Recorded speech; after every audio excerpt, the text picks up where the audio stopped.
Shalom, shalom, everybody. How are you? I hope you are well. Much love to everybody who is out there. Thank you for taking a couple of minutes and hanging out with me as we read through some incredible books that are in Yah Scriptures. And Yah Scriptures is a large book. It's 3,153 pages of truth. And what you see on the front of this is you see the name of our Creator. And what you will see on the back of this is you will see the name of his son. And so this is an incredible book that we have had the privilege of being able to get into print. And it has been really, really just a blessing that we have been able to get this and to produce it and to be able to truly build a prison ministry out of this.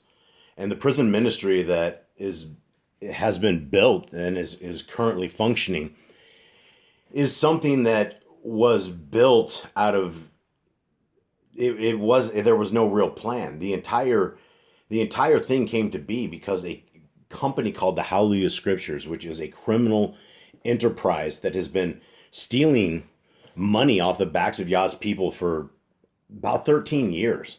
From their entire inception, these two people that live in New Zealand were able to they stole a version of scriptures from the Institute for Scripture Research. And I've interviewed all of those guys there.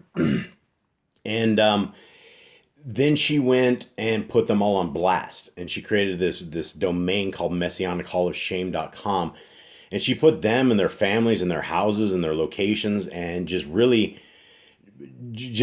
went attacking them anonymously. Nobody really knew who owned this site, but all of a sudden, these people who had lost their work to the Hallelujah grifters were now under assault and under attack.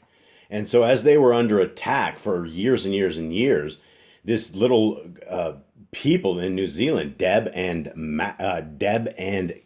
Ken, and I say Max because they go under pseudonyms. They go under Shalom and Max. And they've been stealing from the people of Yah.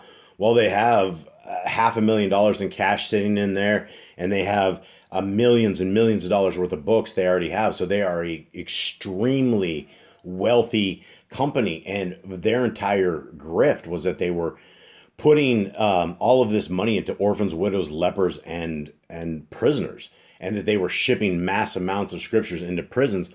And when I started doing research on them, we found out everything about them was a complete grift. They didn't have prisons that they were dropping Bibles into. It was very, very rare. In fact, another prisoner said it's easier to get a pardon from President Joe Biden than it is to ever get a Hallelujah Scriptures. That is how rare it is. And as we have taken all of the unopened letters that we found throughout the years that the Hallelujah Scriptures hadn't provided scriptures, we contacted all these brothers throughout the years.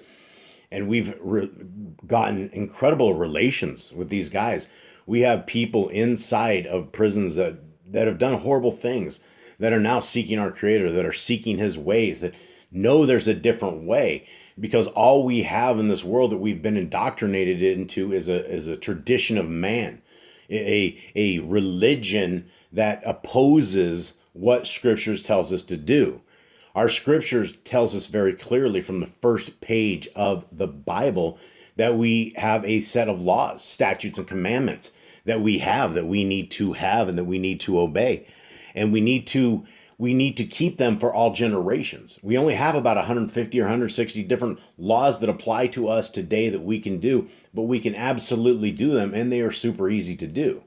There's no such bondage, there's no such baggage, there's no such any of this.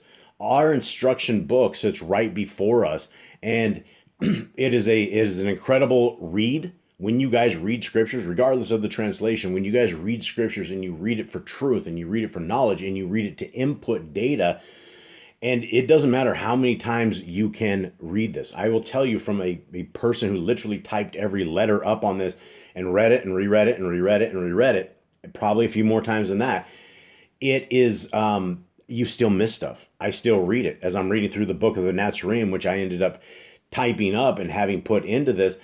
I still learn things day after day after day. This is why we have a commandment in Deuteronomy 6:4 that says we need to write the laws, statutes, and commands in our heart, mind, and soul. It needs to be as frontlets before our eyes, that we don't look at anything in life without this as a litmus test. Does whatever we are doing at any point, does it violate the Torah? And if it does, we need to stop and realign our lives right away, because we don't want to fall under the curses of Deuteronomy 28. We don't want to be a people who are cursed. We want to be a people who love our Creator and love His ways and fall under these blessings. All of these blessings, the first half of Deuteronomy 28 is about all these blessings that we can have. So guys, Yah Scriptures is available for free, absolutely free of charge. Just put in yahscriptures.com and you can go to the website right there, and it is available. There we have PDF versions available, Google app versions available, eSword, everything's free. The scriptures have been given to us for free, so we need to freely give. And so it doesn't matter where you're at in the world, you will be able to read some format of a restored named scriptures that has had countless thousands and thousands and thousands and thousands of hours that were put into this. And we put it into it with love, because we started with the Sefer, and then the Sefer changed all the stuff and became a pagan book. Became putting a whole bunch of evil stuff inside of their text. And when you read their text, they've made Yahuwah and Yahushua the same. They've done some very, very evil things, and they say it's a zealous translator, but they're an overzealous translator, and they will refuse to ever put it back. So that's altering the word of our Creator. We're never supposed to touch this. We're not supposed to add to or take away, according to Deuteronomy 4:2. So when we are touching the word of our Creator in any way, shape, or form, then we are breaking laws, and that's very, very dangerous, especially if you're out there selling scriptures and leading people astray. That's very, very dangerous. So guys, you can purchase this big blue book. It's available at yahscriptures.com, and for every scriptures that is able to get purchased, we can get one of these into our brothers and sisters in chains, along with us being able to minister to them, and hopefully for long term be able to afford the stamps. It costs us a lot to correspond with these brothers and sisters in chains. The State Department of all these different states, they make it very expensive, and they tax the people who are on the outside trying to reach to the people on the inside. And it's expensive. It's expensive for families as their members, their loved ones are incarcerated. And it's really not a justice system, guys. It's quite an injustice system when you talk to these brothers and sisters in chains, and when you look at the different cases. So, guys, we are going into right now just a tremendously incredible book, and Messiah gives us so much insight in the book of Khalidi, in the book of the Nazarene, and we learn how our Messiah walked and how he interacted with the world, how he interacted with the people. And so let us begin. And again, thank you guys very, very much for hanging out. Much love to you guys. Much love to all of you guys' families. Let's hit it up. Nazarene 9:17. I am your light, but you are the light of the world. Therefore, build a strong city set on a hill, for a light shining from a hilltop cannot be hidden. I have given you the light so it may be put to use. For men do not put a lighted candle under a grain basket, but in a candlestick where it can light up the room. Huge, huge things right here, folks, right? Amazing stuff. Messiah is like, I am your light. Let's talk about just that part right there. Messiah is our light, because for the first time in our entire existence, did we have a person who was put in front of us in the same flesh that we are, that had to keep the laws, statutes, and commandments of his dad absolutely perfect to be qualified for the sacrifice on the stake. So yes, Messiah is our light, because not only is he the example that we need to follow. If we are a follower of Christ, we need to do what he did, and he kept the laws, statutes, and commandments of his dad. So when he walked the Torah perfectly, and then we understand that not only do we have a Torah, but now we have a king, we have a leader, we have the one who has been promised to us, the Son of the Most High, who is coming to lead us, the Prince, right? This is the one we are coming to wait for, and he's our light. So right before us is our light. Now, the other part of this entire sentence is very, very important because you are the light of the world. I'm always constantly trying to encourage all of us out there to be courageous, to be those who are speaking the word, those who are living the example by showing others, by showing people love, by taking care of the orphans, widows, and lepers, by visiting those in prisons, by taking on things of this nature, kingdom work. And guys, for those, anyone out there that has any time at all, that can spend just a few minutes a week with some brothers in prison, I have names of people who we can try to fish for, men that will be receptive, people that have no hope, that if you can just spend a few moments of your time, and we will fund this. We will completely fund this. We have a system now that we're getting the stamps that you have to do to get in and out of the prison system. And so we have a system we are setting up that if you want to be a part of this, guys, please think about it, pray about it. And if it's something that you think that you can handle, please email me at jboss008@gmail.com. And there's a prison ministry out there for all you guys. And these guys are cool guys. They really are. They're a little wild, but they're cool. Now, I'm not done with this verse, right? Because we are called to what? Build a strong city set on a hill, right? Okay. This is our commandment from our Messiah. He also goes on and saying, for a light shining from a hilltop cannot be hidden, right? The people of our Creator that are in Torah, that understand Messiah, we don't look different. We don't look the same as the rest of the world. We are different. We are different in a lot of different ways. We do not eat the food of the world. We have a Leviticus 11. We are told what to eat, what not to eat, and we're not tempted to go eat unclean food. Very, very sick food that can make us very sick. All these foods that are unclean, that are listed in this, can make humans very sick. But the Christians have rejected this for a doctrine of lawlessness. Really, if you look at it, there's no other way to look at the doctrine of Christianity other than it being extremely lawless. And I don't see anywhere in scriptures that lawless people are ever saved, which is insane, because people are waiting for that little yellow school bus with Jesus driving them, and it's the rapture bus, right? And they think that they're going to be extracted from any kind of tribulation because our Creator has decided that lawlessness is in, holiness is out, and He sent His rebel kid, Jesus, to nail the laws on the cross and let us do whatever we want to do, right? And as crazy as that sounds to all of us in Torah, that is exactly what Christianity believes. And if those of you who are listening who are in Christianity does not align with scriptures. And if you want to seek the kingdom, if you're truly seeking the way of our Creator, then you got to start on page 1, and you got to slowly read the book, and you got to make it part of your life. It's not an easy path. There's no easy coupon in, and you're not going to make it unless we are doing the things of the kingdom. Now, the whole concept of this entire thing is let our light shine, guys. Be courageous in everything that we are doing. 18 goes on and says, let your light shine before men so that they see the path clearly. Join your lights together so they combine to form an unquenchable flame. For while a candle is easily snuffed out, it takes many men to subdue a forest fire. Guys, these are more reiterations of commandments, right? In a different way. We're talking about ministering to the world that is out there and letting them, at least giving them an opportunity to see another way, right? To see another path. Most people that are in the world have never heard of the laws of our Creator.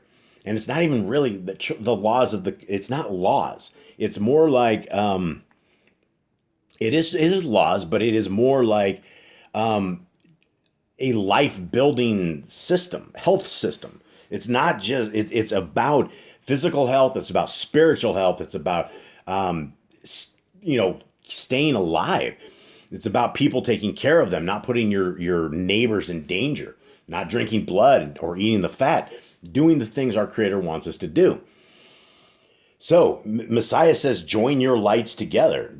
which is very, very true. Like the more people that are out there that are saying the same thing, that's what it is. You have 3 billion plus Christians that are out there, all with their missionaries, all with their outreaches, all with their doctrine that says, raise your hand while you're 8 years old, ask Jesus into your heart, and you are saved. And once saved, always saved. When Matthew 7 very clearly says, Messiah says, go to hell, depart from me, you who are lawless, you who are in iniquity, you who do not give a rip what my dad says. I'm sorry, you got to go. Hit the down button. 19. Be stout-hearted and resolute, for the struggle will be grim. The foe is wily and well entrenched behind thick walls. Those who have lived with poverty and misery, maintaining a cheerful heart in tribulation, will arise to glory. Those who are broken, serving the cause of Yahuwah, will receive a mantle of splendor. Those whose proper desires remain unfulfilled on earth will find fulfillment in the Shamayim. Those who have cheerfully borne affliction or deformity will radiate strength, and those who die for the cause of justice and shalom will inherit life in glory. These are all absolute wonderful promises, right? For, number one, the first thing Messiah says that all of us need to understand, and Revelation very clearly talks about how Hasatan hates Torah keepers, right? If you're a Christian, Hasatan will probably meddle and make you a very wealthy Christian. Hasatan can do that as well, right? It can completely be like that. But Messiah is talking about our struggle is being grim, right? We have a herd of demons with a demon lord, Hasatan, that hates humanity. It hates anybody who is a Yah-loving, Messiah-loving, kingdom-seeking individual. We are targets to a group of people that we can't even see. We can't even see these things, and they roam about, and they try to take out us. They try to take out our kids. They try to take out anything possible to cause chaos and mess things up. And so we're told, right, the struggle will be grim. So guys, don't expect an easy ride. Don't expect that little bus to the rapture bus on its way out. Lots of promises, right? Those who are poverty and misery, maintaining a cheerful heart in tribulation, will rise to glory. Okay, so we know that when we are down with poverty and misery, which are both terrible things, right? There's a tremendous amount of people in poverty. There's a lot of people in misery. And what do we do with this? Do we tuck our head in our couch? Do we just drag our knuckles down the wall? What do we do about this? Well, Messiah says that what we should be doing is maintaining a cheerful heart in tribulation. And so as we see that Hasatan is actively trying to take us out, literally, we need to be happy, because for all of these unseen spiritual attacks that we have, our Creator has an entire horde of angels as well, messengers, those who are probably beating the snot out of some of these demons in places we can't even see and will never, ever see. None of us have any idea how many times any one of us have been saved from demonic attacks where our messengers have been taking care of us. I truly believe that. I believe there's an entire system, and that we're not just alone in this battle. And the more closer we are to Kodesha, I would guess the better the messengers would come. Maybe more of them would come for you to protect you. So let's continue on in this. Okay, because in continuing on, it's those who are broken, serving the cause of Yahuwah, receive a mantle of splendor. So poverty and misery, and we are staying cheerful, and we are serving the cause of Yahuwah, right? We may be down in the dumps, right? Instead of putting our heads in the couch, let's go find somebody and let's talk to them about the kingdom. Let's talk to them about the commandments. Let's talk to them about the way of the world to come, right? So the kingdom is before all of us.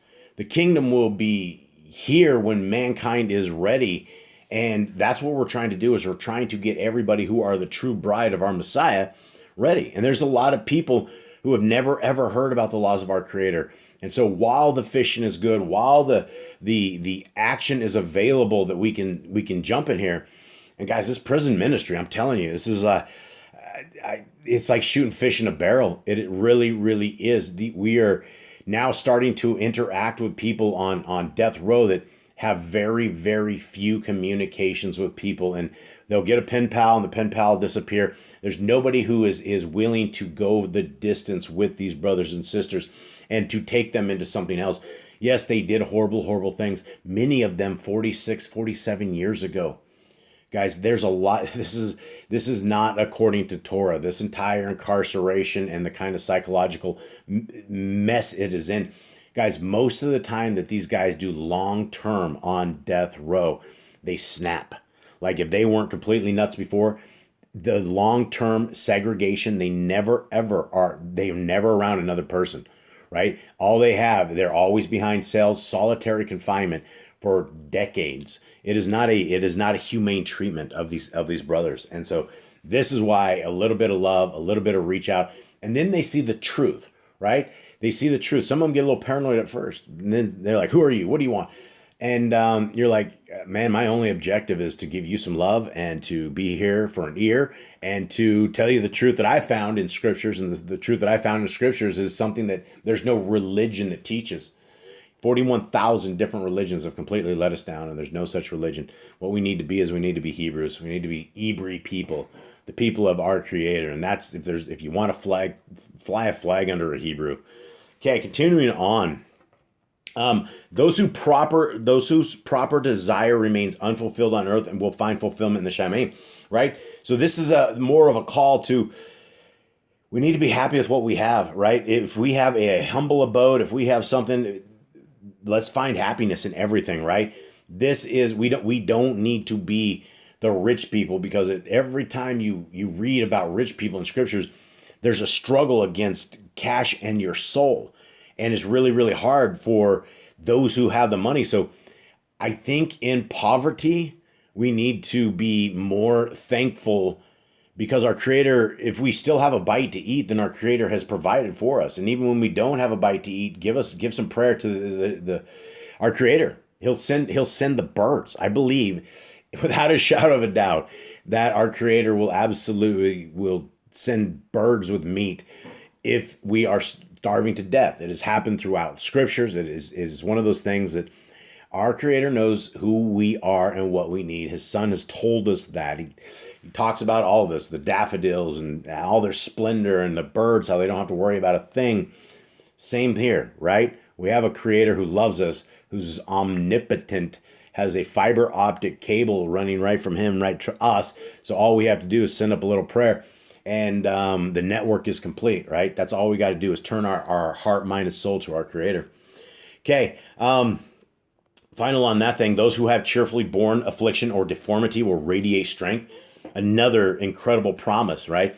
A lot of people we know, a lot of deformities, things of this nature, and you look at those with issues, and your heart breaks, and you're just like, wow, what a tough life, what a horrible way to have to live life. But you know what? This might be their test, and their eternity might be something way more amazing, and this is just another testing ground. So more promises of the broken, the broke, all of those things. And then the final thing, those who die for the cause of justice and shalom will inherit life and glory. Huge thing, right? How are we going to die? And sometimes we can pick our ways to die, right? Sometimes we can save those. Sometimes we can stand up for those who are disinherited. We can put ourselves in places that, for whatever reason, it may end up with our life having to be ended. But if we have ended our life for the cause of justice and for peace, then our life, our eternity is that. And guys, these bodies of ours, they break down, right? We get old. We can barely see at some points. We can barely hear. We get crooked. We get our backs are up and down. We can't even move, right? Father Time has no limits on the human race. But this is a testing ground. This is the place where we will be tested, where we have been tested. And I think I'm already long-winded. I think I'm getting real long-winded on these. But guys, this is our testing ground. This is our 120 years to figure out the path to the kingdom. This is our chance at eternity that is not hanging out with a whole bunch of devils and demons and people that love wicked things, right? There is a different set of people, and these are the people that we're trying to find. We're trying to find the lost 10 tribes of Yisrael who are out there, right? Who prophecy has never come back. The people from across the plains that are Yah's people that all of a sudden wake up and they see that the laws are available and they choose the laws. They choose righteousness. And, in this world of darkness where we see just great evil all the way around, it's amazing when you see the laws of our Creator. You see the commandments and you see how righteous they are and you see how effective they are in a life and in your health and in your families and in your communities. How that if there was a community that was really Torah based, that didn't fall to bits, how strong of a community that was or would be. And we see a lot of these guys they try these little things and it always ends up some horrible thing happens, and it's hard. It's hard to lead because you're not all under, you even though there's a whole bunch of people in Torah and you're in a group and in a thing, you're still under man's laws. You're still having wickedness all around you. And if 100% of the people aren't committed to the path, then you're going to have issues. That's a lot of things, in the Dead Sea Scrolls, you see the Qumran guys and the groups of guys. And, they had internal rules and regulations. They wanted everybody to be super, super righteous, super, super strict to what they were doing. And I think that's probably about the only way that you could ever have a place that was completely sanctioned by Yah in a community, is to do it right under those kind of things. So, guys, with that, I hope you guys have a wonderful day. Thank you so much. If you made it to the end of this, much love to you even more. Have a wonderful day, and I'm out.